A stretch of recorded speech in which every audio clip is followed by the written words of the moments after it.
anymore? It's just that it's that sensitive. What, you put new batteries in this?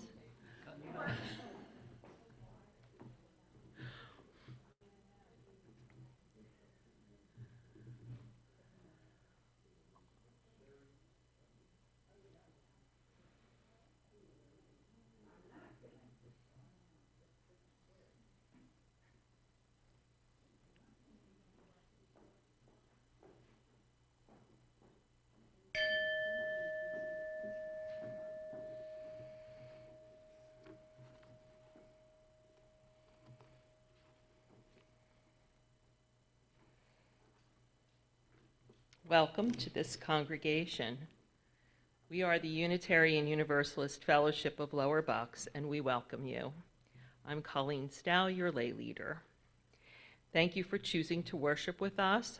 Our UU community is built on love, connection, and acceptance for all who enter our space. We hope that today's message will help you on your personal and spiritual journey. We invite you to relax and enjoy this time together.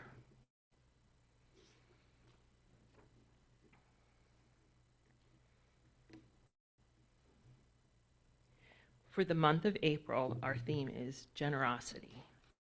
We cultivate a spirit of gratitude and hope. We covenant to freely and compassionately share our faith, presence, and resources. Our generosity connects us to one another in relationships of interdependence and mutuality. Generosity is essential to increasing the common good, given how so much good currently accrues to so few. Unitarian Universalist minister Richard Gilbert famously asked, "How much do we deserve?" There are too many who deserve more, but their needs can only be addressed through a reimagining of the common good.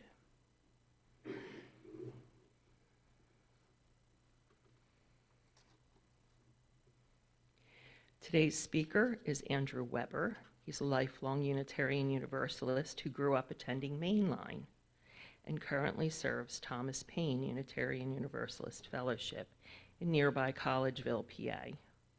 He now lives in Newark, Delaware with his wife and 2 children. Andrew's ministry is one of helping people and communities live into their best selves.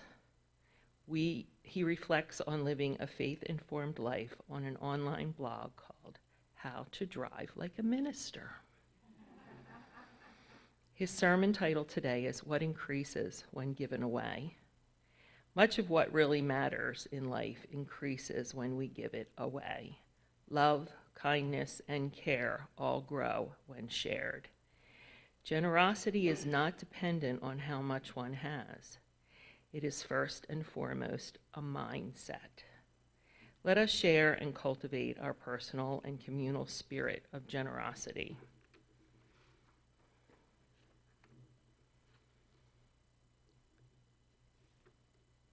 Our musical prelude today is Magic Penny by Malvina Reynolds.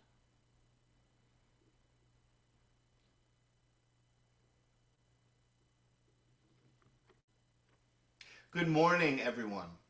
Although I can't be with you in person, whether you are here in this room or on this Zoom, I invite you to sing along with me. We're going to start with a song that is very sing-alongable. And if you've never heard it before, well, you could certainly catch on to the chorus after we sing it once through. Here we go.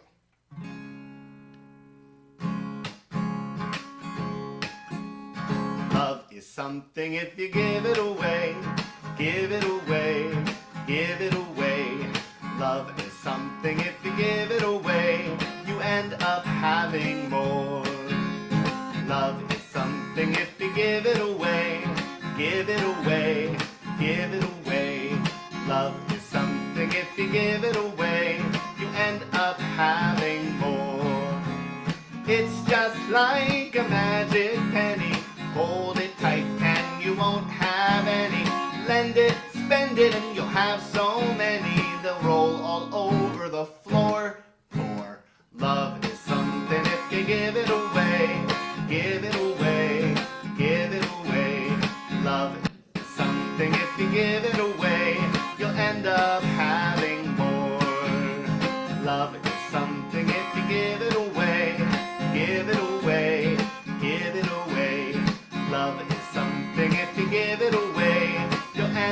up having more.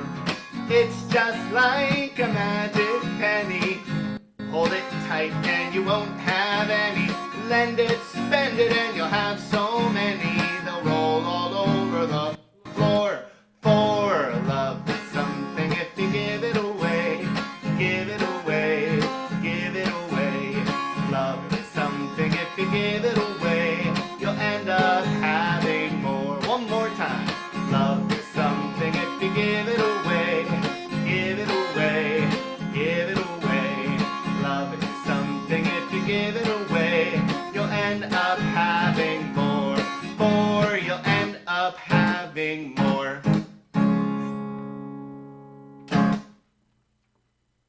Rousing number to get us started. I'd like to invite Sherry up to light the chalice while I read our opening words.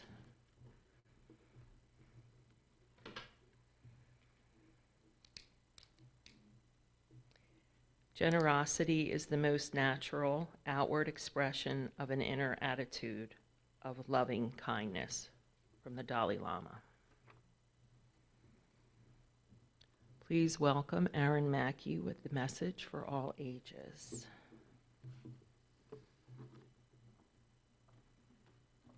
Thank you. So obviously, once you hear the story, you'll realize that Avi and I were on the same wavelength this week for the month of generosity. So this is a Chinese folktale, supposedly, called The Safe. And it was new to me, hopefully new to you too. Once upon a time, as most folk tales start, a rich man hired a great mathematician. The rich man wanted the mathematician to find the best way for him to make the greatest profit in everything he did. The rich man was building a huge safe made out of metal and iron and steel, and his greatest dream was to fill it with gold and jewels. The mathematician was shut away for months in his study before finally believing he had found the solution. But he soon found there were some errors in his calculation, and he had to start all over again, as mathematicians often do. One night, he appeared at the rich man's house with a big smile on his face. "I have found it," he said. "My calculations are perfect." The rich man was going on a long journey the next day and didn't have time to listen. He promised the mathematician he would pay him double his wages if he would take charge of the business while he was away and put all the new formulas into place and into practice. Excited by his new discovery, the mathematician was delighted to accept. When the rich man returned months later, he found that all of his possessions were gone. Furious, he went to ask for an explanation from the mathematician. The mathematician calmly told him what he had done. He had given everything away to all the people in the city and the landscape and the country around. The rich man couldn't believe it, but the mathematician explained it further. "You see, for months I analyzed how a rich man could gain the maximum benefit. But what I could do was always limited. There's a limit to how much one person can do by themselves. Then I understood the key was that many people could help us to achieve the goal. So the conclusion was that by helping others was the best way to get more and more people to actually benefit us." Disappointed and frankly furious, the greedy man stormed off, desperate at having lost everything to the harebrained schemes of a madman. However, while he was walking away unhappy, several neighbors ran over, worried about him. All of them had been helped when the mathematician shared so much of the rich man's fortune. They felt so grateful to him that they offered him the hospitality of their houses and anything that such a special man might need. The neighbors even argued over who would get to help him first and the most. Over the next few days, he saw the full results of what the mathematician had calculated. Wherever he went, he was received with great honor, and everyone was willing to help him in whatever way they could. He realized that his not having anything had given him actually much, much more. Over the next few days, he saw the full results of what the mathematician had calculated. Wherever he went, oh wait, I just read that, sorry. In this way, he managed to quickly set up flourishing businesses. But this time he followed the brilliant mathematician's advice. No longer did he keep his riches in a safe or anything like it. Instead, he shared out his fortune among 100 friends whose hearts he had converted into the safest, most grateful, and fruitful of safes. That is the safe. So we're going to sing, even though there are no kids here, we are going to sing one short round of Go Now in Peace, because wherever the kids are, that's what we want them to be doing. And we want them to know that they're still loved by us. We don't have any instrumentation today, so I will just launch us off. Ready? Go now in peace, go now in peace. May the love of us surround you everywhere, everywhere you may go. Thank you.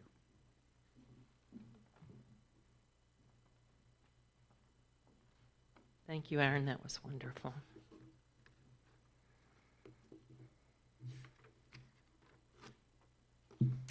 I would like to welcome Reverend Andrew Weber with the reading for this morning.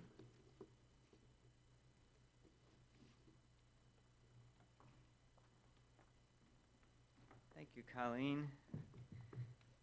Good morning, everybody.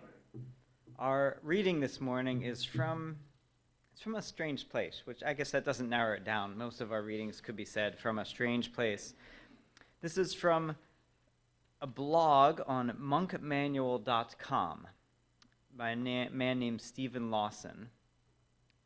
And this monk manual is, he's created a set of organizers and like actual day planners, organizers, to help people organize their lives, but also help them get in touch with themselves. And that's why it's monk manual, to be more monk-like. So to know this is coming from a sort of monkish? Is that a word? Monkish? A monkish organizing blog. Monkeys, that's something different. Generosity is directly connected to meaning. Culturally, we have a strange connection to generosity. We hold up generosity as a universally positive value, and yet tend to celebrate individuals in business, politics, and general culture who exemplify its opposite. We may even come to believe over time that personal success runs in the opposite direction of generosity, that selfishness is the path that will bring us to what we desire. But this view of generosity is short-sighted. While it may be true that selfishness can at times lead to positive external outcomes, the internal result is often devastating. Through an external lens, we miss the truth about generosity, which is always bi-directional. We are relational beings, and we find meaning where we leave our mark. Everything apart from our effect on others will ultimately be left behind. Generosity is the river that flows toward meaning. The most generous people are often the most joyful people for this very simple reason. Generosity creates meaning in our own lives. That said, generosity costs us something, and it is because it costs us something that generosity is actually meaningful. However, we can grow in generosity much easier when we recognize that all of life costs something. No matter what we do, every choice we make will come at some cost to our life. The decision for us is how much meaning we hope to arrive at through this cost, and how we choose to allocate this cost. When we direct our lives toward meaning, we direct our lives toward generosity, not generosity in the form of perpetual self-sacrifice or external offerings, but rather the quiet disposition of an orientation toward the good. The ultimate gift is a life of meaning, and it is only through our own generosity that we can receive it. All the best, Stephen Lawson. There ends our reading.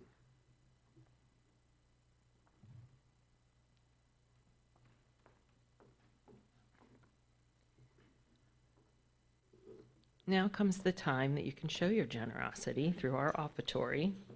The April Spring Plate recipient is NAMI, the National Alliance of Mental Illness.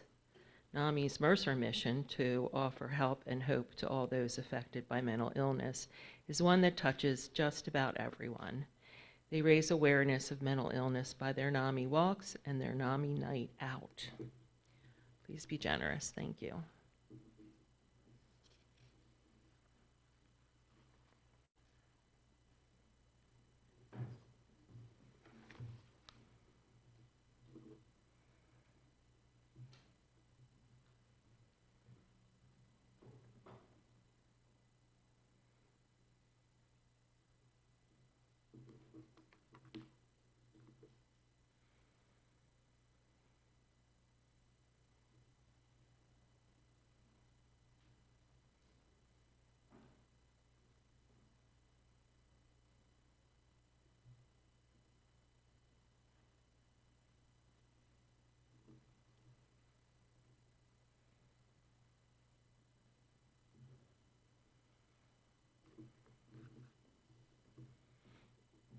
Thank you, Mary Beth.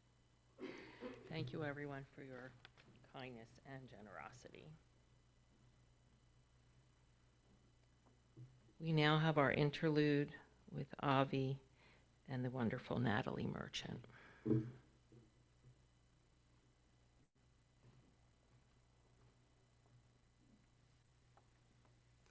Here is a song of gratitude from Natalie Merchant.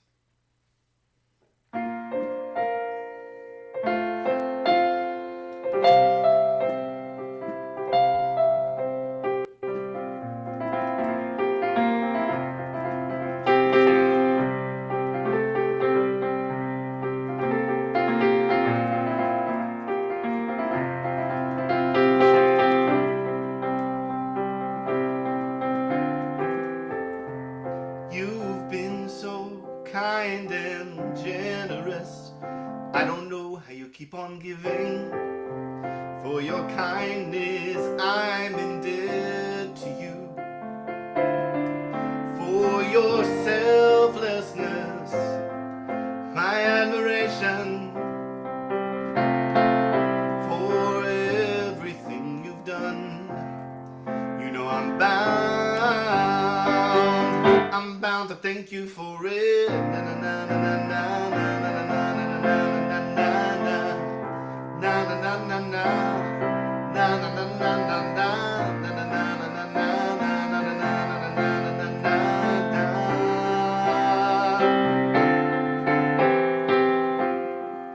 You've been so kind and generous. I don't know how you keep on giving. For your kindness, I'm indebted to you. And I never could have come this far without you. So for everything you've done, you know I'm bound to thank you for it. Na na na na na na na na na na na na na na na.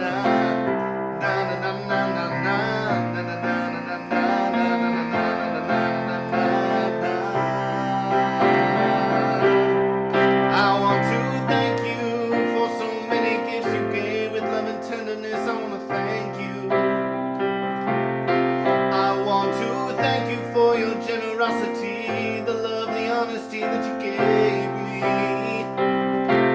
I want to thank you, show my gratitude, my love, and my respect for you. I want to thank you. I want to thank you, thank you, thank you, thank you, thank you, thank you. Oh, I want to thank you, thank you, thank you, thank you, thank you, thank you. Oh, na na na na na na na na na na na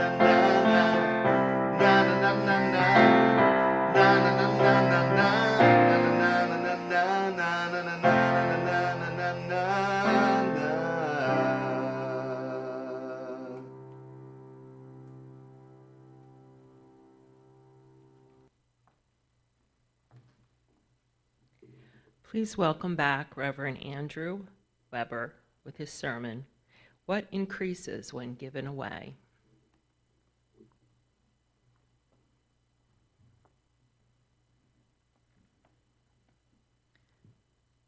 thank you for the music, if you're watching online. Thank you for the story, the introductions, this theme. I feel like sometimes I'd be like, okay, well, the message has been said, right? I'll see you later. And in the introduction, Colleen mentioned my blog, How to Drive Like a Minister, and I picked that title because I really like to take theology and apply it. And if you look at my blog, right now or later, you'll notice that I took some of my sermon and stuck it there. So you're like, hey, didn't I just hear this? The answer is yes. And I'm going to have a driving example in my sermon today, which is, I love how to drive like a minister. It's like how this pertains to how we drive. Wait for that one. You get to, as happens in sermons, you get to know about the person presenting, and I get to know about you when I come here. When I get together with family or friends, I like to play board games. And I think I saw in a picture where some of your members are playing games too. I think I saw that. So I like board games because there's flexibility. You can go sort of like silly and simple with party games, Pictionary, Apples to Apples. You can go high strategy with Risk, Settlers of Catan. There are many, many more we could go with. And there's also a spectrum of sort of conflict, the very, aggressive, the chess and checkers, me against you, or the cooperative games where everyone has a shared goal against the game mechanic itself. Some are good with a few people, some are good with large groups of people, some, of course, are played by ourselves. And I really like that they're educational, they're silly, they're gross, they're moral, they're inane. It can be the spectrum. And it seems like board games, and maybe all of play in general, is like a microcosm for life. We can model our outside interactions through play and hopefully friendly competition. Right? Monopoly parallels the capitalistic struggle for wealth and oppression. No? Right? Sorry shows the intended and unattended consequences of trying to reach a goal before everyone else. The game of life, well, it parallels the game of life. It parallels education through retirement in one method, in one way of doing that. And I feel like, as I was writing this, I was like, I could do a whole series of like a different board game on each week and like what model, but maybe I will do that. Maybe it'll be on the blog, maybe it'll be in sermons that come up. But right now I'm getting a bit ahead of myself because I want to talk about one of my games I really like. It's called Bonanza. Does anyone know Bonanza? Any board gamers out there? Like, oh, yeah. That's okay. I don't have a plug for it, so if you go out and buy it, I don't get any proceeds. But it's a good game. It's a German game with a play on words, because the German term for bean is Bohn. Is that correct? Anyone know German? I believe it's Bohn. And so Bonanza is like a sort of bean extravaganza, bean thing happening here. And it's played with cards, represent different types of beans. And through the game, each player is a farmer, and you plant beans, you harvest beans, you get money from selling your beans. And the goal is to make the most money and win at the end with the most money. Okay, this makes sense. You don't need to know the intricacies of how to play. But what I really like about this particular game is how much I found it parallels theological truth, that the more you give away, the more you get. And it's really cool, because there are times in Bonanza when beans can be held onto, or they can be traded, or shared with someone else. And depending on our different approaches to life, our different experiences, our different approaches to gaming, some people trade a lot and give a lot, and some people hold on to what they've been dealt, and they hoard what they have. We can all imagine that in life, in the board game. Example, I have some green beans, and I know you want green beans, but I'm going to hold on to it because it benefits you, and I don't want you to get any benefit. Even though you have a red bean that could really help me, I'm not going to do that. Or the opposite, I have a card which I know will help you, and it's sort of neutral for me, so I'll give it to you. Maybe for something in return, or maybe to say, be kind to me later in the game. Here's this card that can help you. Right? And after many times of playing this game and seeing different opportunities and approaches to how people play it, my family has found that the more generous you are, the better you do. The person who came over to play and traded only when it was also beneficial to them, and sometimes wouldn't share a card to hinder the other person, consistently did very poorly at the game. Sort of like instant karma. It's like, oh, you're not going to share? It's like, sorry. And when someone else was very generous with their beans, my daughter, who's 7, she's like, oh, yeah, you want this? Sure. Yeah, you want this? Sure. Her strategy was like giving away, and she would win all the time. Like, how do you do that? She was rewarded from that generosity. And it could be that this is the game mechanic, but I'm not sure. There's something more at play here, I think. Yeah, it's just cards on the table, right? This is just a fake bean, and it doesn't produce any more sort of physical wealth for me if I'm generous. But there's more here than just how the game is designed. When I share more, people around me are more likely to share. And we start to create something larger than ourselves, larger in this microcosm of play. And I see in Bonanza human nature, and dare I say, theology at play. And I generalize it, and that's one reason I think a series on games would be so interesting, because you can generalize what we learn here, because the lesson we learn can fit for other parts of our lives. We look at church giving, at congregational giving, and I just saw, and I know that you donate a portion of your offering each month. And you may already know this. This may be something like, oh, we know that. Yeah, don't tell us that, Andrew. We got it. And a fact that isn't just my personal feelings, but the data show that when a religious organization begins sharing their offering, the amount collected goes up, which tends to be counterintuitive, because we think, no, we're giving away. We're not going to get as much money. It goes up, and I see that. You know this. For example, you take in $100 a week, and then when you decide to give away some portion of that, half, let's say half, then you get more than 200. You get to give away 100 and get more than 100. So the amount given actually increases what you're getting. I think that's theology lived. That's really neat. And it's amazing truth. And I think it again speaks to a larger truth. In general, the more a congregation gives away, the more it will have for operating expenses. Now, I'm not here to talk about your budgeting or your offering. You pledge drivers next week. I'll just say that because I heard that, but that's not my thing. Only the congregation can decide how you spend your money and how you do your budgeting.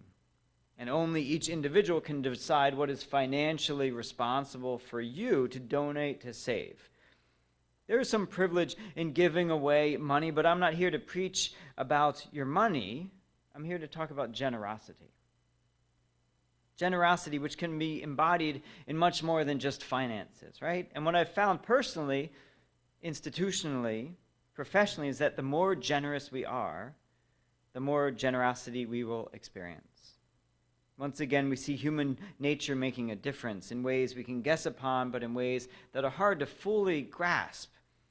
And when talking about human nature, privilege, and generosity, it actually brings to mind for me the Ayn Rand philosophy of objectivism.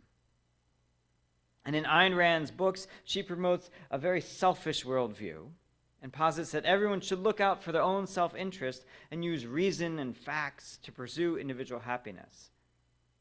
I don't know if people are familiar with this, but in her view, she says that all will benefit and all of society will benefit if we work for individual gain. If I work for my gain only, then everyone else works for their individual gain and we'll all be better off. Now, needless to say, I find this a very privileged view and one that doesn't hold up in the real world sort of test. It doesn't hold up in the application. That's what we heard in the opening words, that a lot of the wealth goes to the few. A lot of that privilege there. And what I'm saying this morning is pretty much the opposite. And I bring up Rand's ideas as a counterexample. Because our society is generally very selfish. Using our life energy to bolster ourselves may get us ahead in a material sense in the short term, like the rich man in the story. We may get ahead in the material sense. But what sort of world are we creating? What sort of internal reality? What sort of wealth here are we creating? I agree with the story about the safe, with the reading from Stephen Lawson.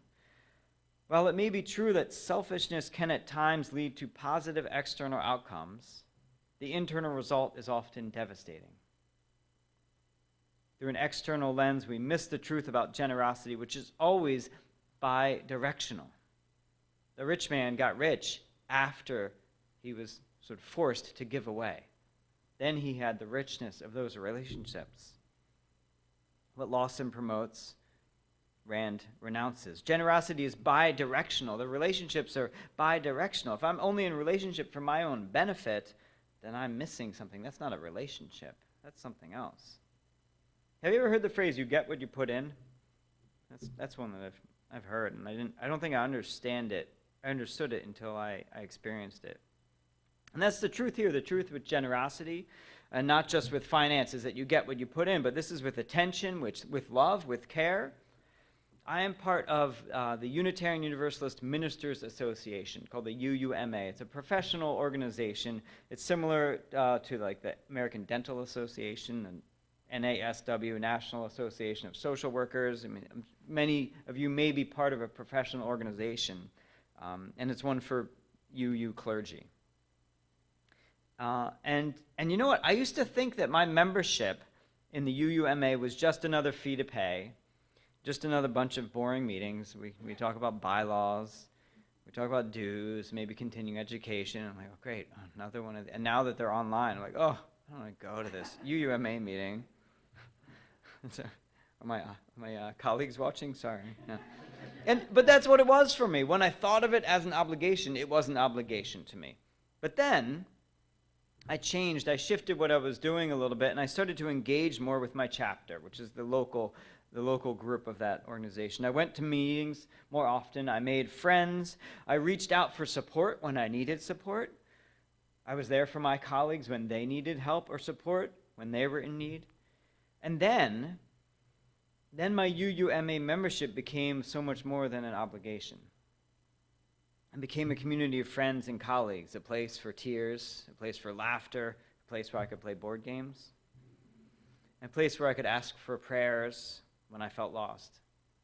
I was getting what I was putting in, right? That's the same thing. Of course, my professional organization felt like an unwanted obligation when I treated it as such, right? That's how I approached it. And of course, when I started giving of myself, I got something back. I started being generous with my presence, and I was rewarded with the presence of others. So with respect to board games, with respect to offering plates, a philosophy of generosity, professional organizational membership, I feel like, for me, when I look at all this, when I'm writing, I'm thinking, the question in my mind is why? Like, why do I perform better in the game when I give away my beans? Why does financial support go up when we give away, when we donate more? Why does generosity come back to us? Why does what I get out of a group of people increase by what I put in? I think in being generous, we are creating a generous culture which benefits everyone. I make a favorable trade.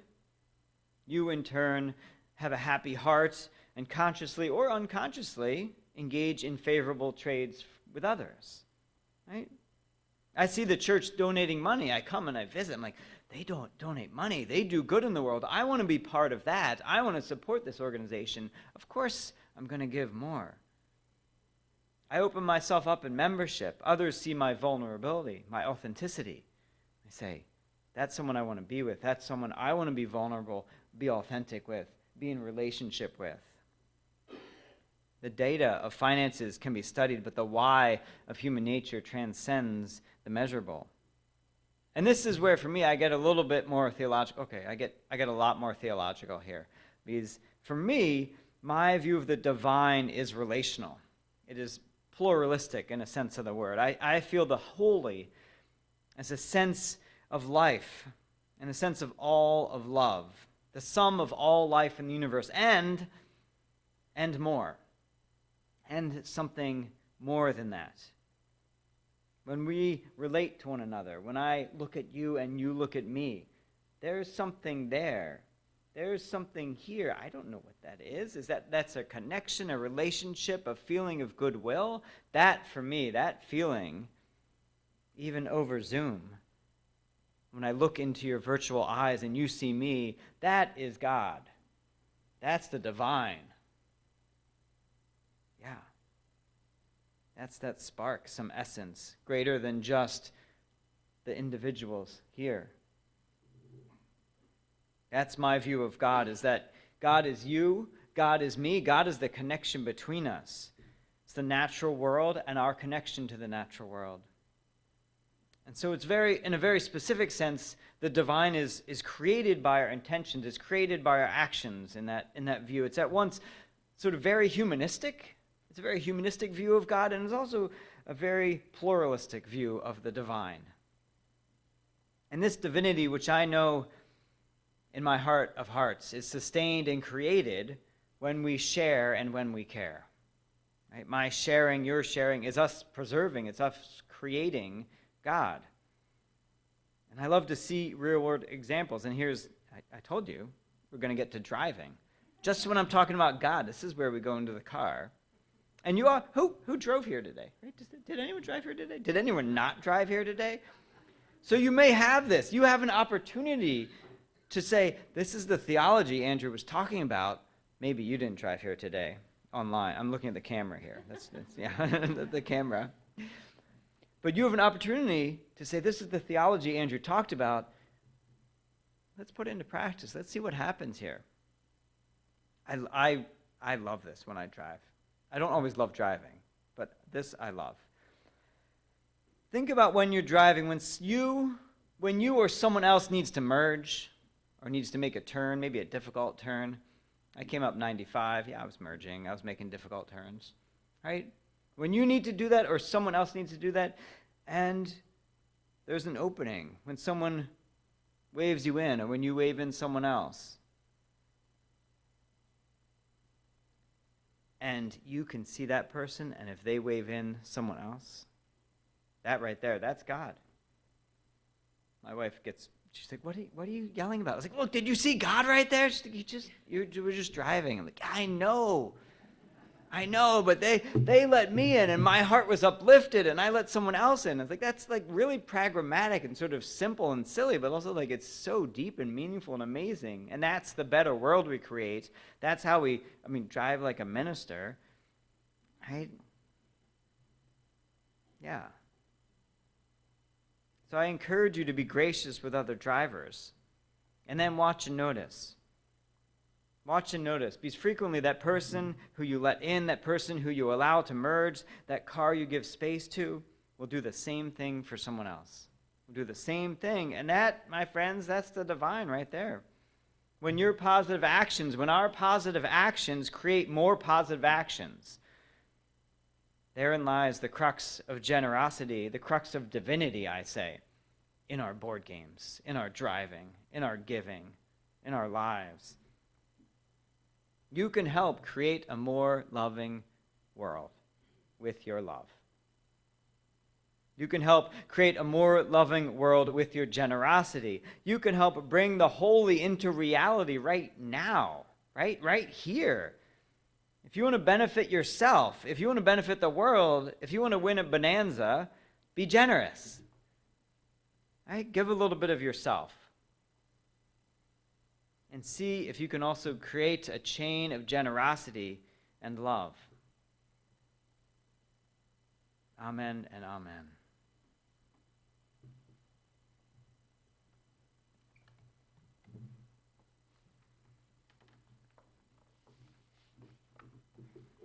Thank you, Andrew. That was wonderful.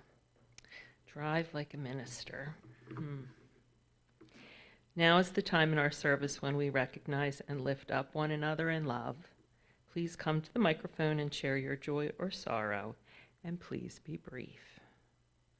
So I'm going to start out. Today is the anniversary of my new knee. It's 2 years old. I'm very, very happy. And last night, I was at a bit of a reunion with my husband's friends. These friends met in first grade in 1960. And they still get together. They went through high school together, and everyone will turn 70 this year. And it was really just wonderful to sit and to expand on where they have been and how they still reach out. And they include me, which is nice. Anyone else?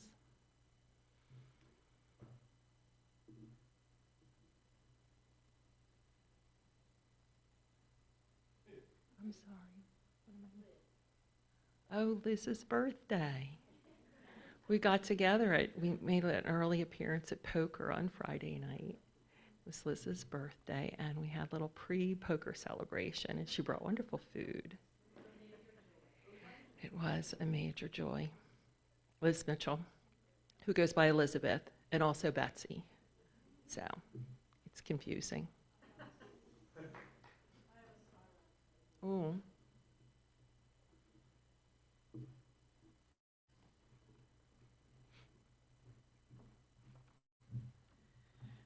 Thank you, everybody. Now everybody knows how old I am. That's okay. Everybody has a birthday. We don't know I'm your digging it. I am 70. And I'm working 2 jobs. So, try to figure that out. I don't know. I do have a sorrow, maybe not a major sorrow because I don't know where this is going to head, but everybody knows that I used to live in Texas and I attended the University of Texas, had an amazing experience there in grad school, and this past week, the governor of Texas put out that in academia, we can't have diversity, equity, and inclusion. So they are the DEI programs. And University of Texas is a major school. It has 50,000 students. So they had to let 60 professionals go, like almost with no notice. They just stopped their jobs. And this affects LGBT. It affects students who are not legal, immigrants who are struggling to get an education, a higher education. It affects minorities like Latinos. And almost the same exact thing is happening across Florida at the universities there. So the thinking is that we have to get rid of this woke movement in academia. It's too woke. And this upsets me greatly. So I'm hoping that this isn't a forever thing, that it changes and that we're more accepting in our high schools and institutes of higher education. Thank you. Thanks. Oh, you're welcome. Thank you. Which brings us to the fact that there is an election this month and another one in November, and everyone should be having conversations.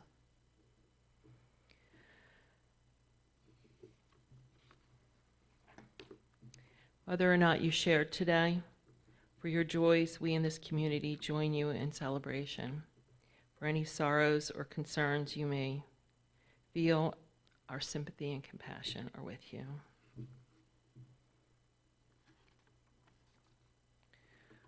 Please join us in singing Spirit of Life.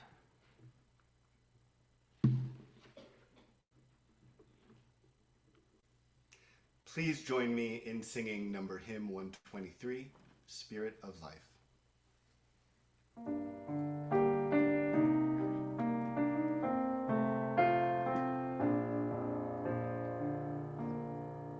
Spirit of life, come unto me, sing in my heart all the stirrings of compassion, blow in the wind, rise in the sea, move in the hand, giving life the shape of justice, roots hold me close, wings set me free, Spirit of life, come to me, come to me.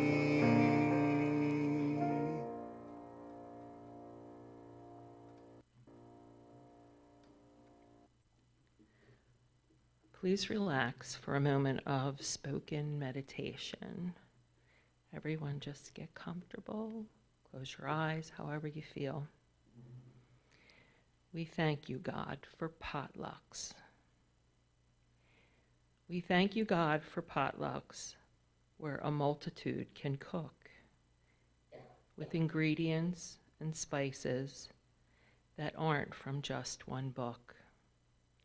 From casseroles and dumplings, hors d'oeuvres and canapes, puddings, sauces, pastas, to sensational flambés.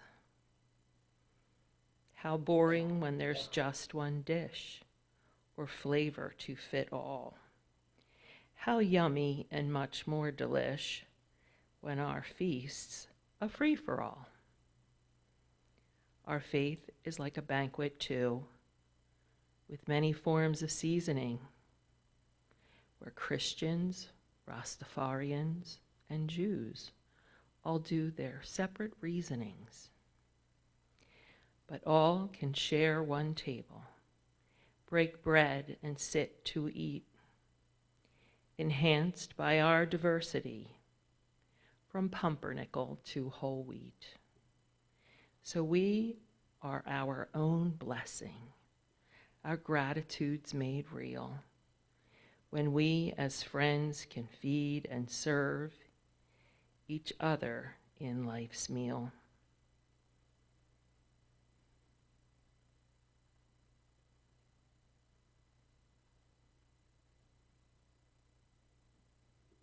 And that was by Reverend Gary Kowalski. Please stand as you are able and join us in our closing song, hymn number 121, We'll Build a Land.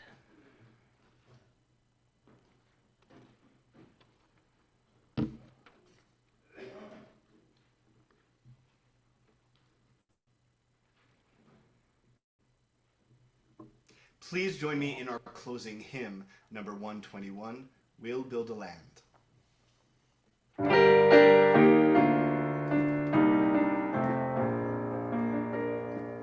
We'll build a land where we bind up the broken. We'll build a land where the captives go free, where the oil of gladness dissolves all mourning. Oh, we'll build a promised land that can be. Come build a land where sisters and brothers, anointed by God, may then create peace, where justice shall roll down like waters, and peace like an ever-flowing stream. We'll build a land where we bring the good tidings to all the afflicted and all those who mourn, and we'll give them garlands instead of ashes. Oh, we'll build a land where peace is born. Come build a land where sisters and brothers, anointed by God, may then create peace, where justice shall roll down like waters, and peace like an ever-flowing stream. We'll be a land building up ancient cities, raising up devastations from old, restoring ruins of generations. Oh, we'll build a land of people so bold. Come build a land where sisters and brothers, anointed by God, may then create peace, where justice shall roll down like waters, and peace like an ever-flowing stream.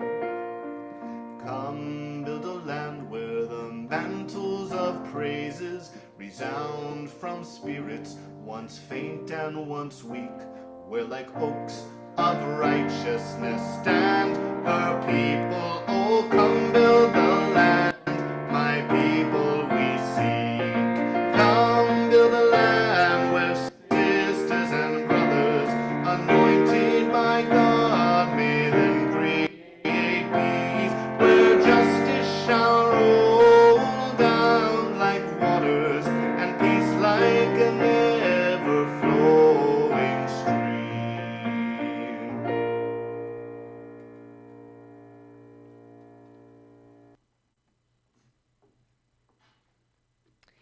We have basked in the warmth and the beauty of this flame and this community. As the chalice flame is extinguished, let us carry its glow within. Let us kindle new sparks within these walls and beyond.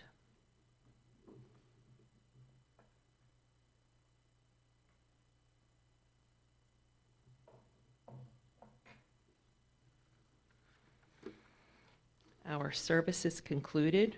For those of you on Zoom, thank you for joining us today. We hope you can join us again next week. In the meantime, I would like to thank Reverend Andrew Weber for a wonderful sermon today. And for all who are here, please join us in the cafeteria for coffee, fellowship, and conversation. Go now in peace. Amen and blessed be.